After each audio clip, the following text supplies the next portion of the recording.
Hello, this is Carl's Mustang, and today we're going to be doing something a little different here in Gran Turismo 7. I'm going to show you how to make basically a tutorial of how to make the men's R33 LM Evolution Skyline, which you may remember from Gran Turismo 2 if you've been playing Gran Turismo as long as I have.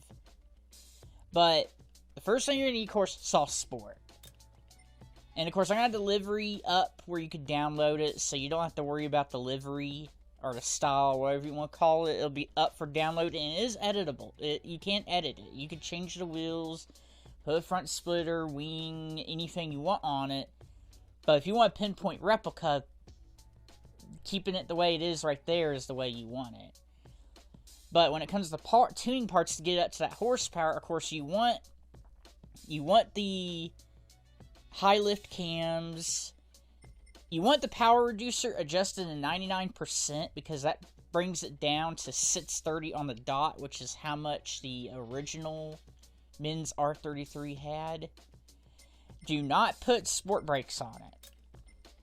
Okay, you need, of course, a fully adjustable ECU, a race camshaft, a semi-race exhaust, a high RPM turbocharger, a semi-race clutch, not a highly adjustable sport suspension.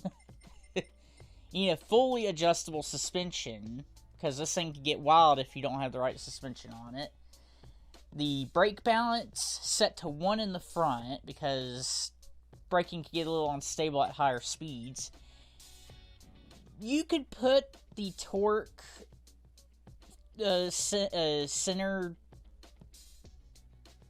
I lost what I said, but you can put that on it, with the arrows on.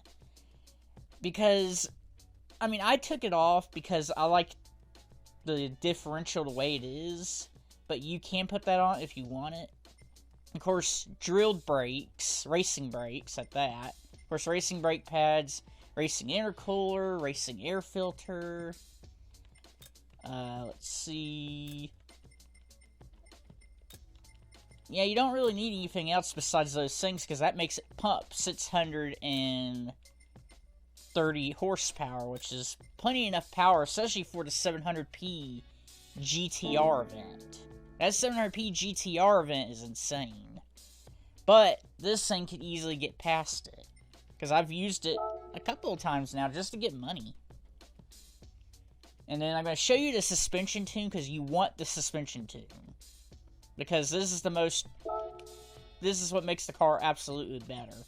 Here's the suspension setup. It don't look like any magic, but it's pretty damn good.